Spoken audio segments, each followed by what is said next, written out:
From turning Ray's disability into a punchline in Season 3, to Cheryl's multi-season running gypsy gag that used slurs like it was no big deal, these are the most offensive jokes from FX's Archer. Now, you'd be surprised at just how often it crossed the line. After all, Ray Gillette's disability was mercilessly parodied time and time again. I mean, he's arguably one of the most underrated characters from the show, and when he experiences a tragic accident, he spends the remainder of the series with his bottom half paralyzed. Now, you might be wondering, how offensive can the jokes made by an international spy organization be? Well, you'd expect something like this to be treated with a bit of caution, but that couldn't be further from how the show actually handled things. Ray's disability is mocked so often that I got downright uncomfortable at certain points. Sterling's rivalry with Gillette was second only to his weird hatred of Cyril, and he was quick to single out his fellow agent's use of a wheelchair every chance he got. That said, even Sterling's inappropriate jabs at his co-worker's disability paled in comparison to the time his mother went ballistic on him. You see, Mallory was the head of the spy organization up until Season 12, and she decided to take Ray out of the field after he couldn't walk anymore. In her own words, the only reason they might need him in the field was if they needed someone to go undercover, as a shopping cart. Yeah, anyway, I personally feel like the struggles of people with disabilities are no laughing matter, and you'd imagine a show of this stature would treat the subject with a bit more sensitivity.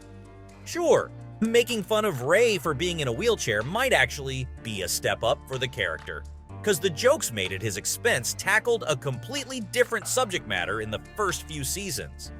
You see, Ray Gillette is an openly gay man. In fact, his character checks every single stereotype, complete with sassy one-liners and that cringy lisp, all of which makes for some super obvious jokes about the gay community. Like, I get that the show started in 2009, and it was just a different time back then, but come on. The homophobic humor started to get old fast, so I'd imagine the writers added the paralysis angle just so they'd be able to branch out a bit more.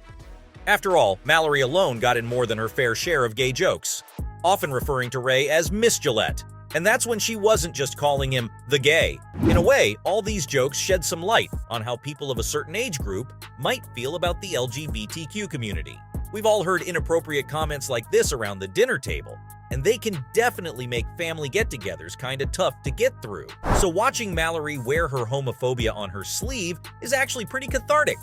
Besides, it's not like the show's glorifying her words, because the truth is, Mallory's a pretty vile person all in all, so these jabs are a clear sign that she's no role model.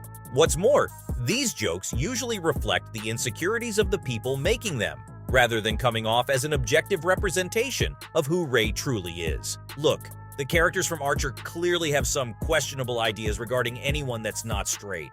Sterling himself seems to think that wearing a turtleneck makes you gay, and we see his warped perceptions getting played up for some major laughs.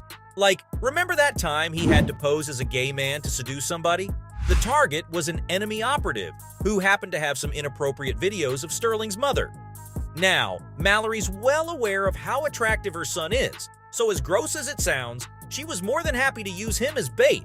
Now, Sterling's your typical straight white male, so when he tried his hand at acting gay, things did not go well. Get this. The guy puts on a crop top displaying his desire for, let's say male appendages, and adds a pair of the tightest booty shorts in history for good measure. Now, I haven't even mentioned that atrocious platinum blonde hair, and don't even get me started on those shoes. Like, they have pink pom-poms on them, for crying out loud. In fact, the whole outfit is the most garish combination of white and pink on this side of Malibu. And you gotta ask, what was Sterling thinking? Much to his surprise, this target gives this over-the-top display a hard pass. You are so not my type. What? Sterling's shocked that someone might not be attracted to him, but a nearby gay couple clears things up for the baffled agent. According to them, he just looks too gay, almost like he sneezes glitter, and I have to agree with them on that one. Leave it to Sterling Archer to go for the most cartoonishly stereotypical approach to being gay, although we shouldn't be surprised, because this is the guy that thinks turtlenecks are a bit too fruity after all. Now, of course, not all of Archer's most offensive jokes involve homophobia. Plenty of them revolve around racism, too. Just take a look at that Season 6 episode with Sato Kintaro. In case you don't remember, Sato was a Japanese soldier from World War II. So what happens is, Sterling stumbles across him while he's on a mission in Borneo, and at first, he and the old Japanese fighter come to blows. You see, Sato was told to stay in Borneo back in 1942, and no one ever told him the war was over. He's been hiding out on the island ever since, and since then, he has a hard time believing that the Empire of Japan is no more. The whole situation is Archer at its hilariously offensive best. Like, Sterling refuses to pronounce Sato's name properly, calling him everything from Kaito to Ken. Well, Ken, I've got some bad news. And that's just one of the many anti-Japanese jokes peppered across the episode. What's interesting is that Sterling has a moment of compassion towards the end of the storyline, because he decides to help Sato reunite with his wife after they were apart for decades. Now, I'll be honest, looking back on all these shocking jokes is making me kind of nostalgic. After all, Archer is drawing to a close with its last season, so you'd better get your fill of its boundary-pushing jokes while you still can. You see, Archer's enjoyed a solid 14 years on the air by this point, and it's safe to say that its legacy is secure. In fact, the final season of Archer marks the end of an era, because it continued a proud tradition of offensive comedy, where the punchline wasn't homophobia or racism, but rather the homophobes and racists themselves. Exposing people like that to ridicule is super important. With shows like Family Guy and The Simpsons doing this for decades, Archer definitely took things to the next level. Ray Gillette may have been the butt of everyone's gay jokes, but fans laughed at Sterling and Mallory, not Ray. And the same goes for pretty much every other offensive joke you can find on this one-of-a-kind series. Now, the series still has a tendency to go overboard with some of its racially charged humor. Cheryl's shocking revelation about her ancestors in Season 5 definitely took things too far. There's no real way to sugarcoat this, so I'll say it straight up. Cheryl's great-great-great-uncle was a member of the KKK, and to make things worse, he dug a series of tunnels under his sprawling estate, just so that he could capture slaves trying to escape through the Underground Railroad. Of course, as a smooth-brained racist, he didn't realize that the Underground Railroad wasn't actually underground, so all that hard work went in vain.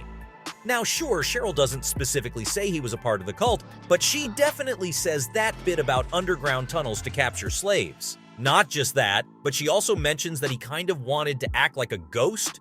So like, you guys can probably do the math here. In the context of the scene, the whole exchange comes off as downright hilarious. But you have to admit, this is about as offensive of a joke as you can get on cable TV. Cheryl's whole shtick is that she's a casual racist. And if you think this is bad, wait till you get a load of her running joke about gypsies. A lot of people don't know this, but the term gypsy is technically a slur. The proper term is Romani, but of course, Archer uses the offensive label time and time again as a running gag. To be more specific, whenever anything slightly out of the ordinary occurs, Cheryl says her iconic line, "It's just like that gypsy woman said." Look, it's never okay to make fun of anyone really, but at least Archer had a particular way of doing which involved zero malicious intent. So from the countless racist jokes that called the Romani people gypsies, to the questionable decision to make light of Ray's disability, this was everything you needed to know about Archer's most offensive jokes.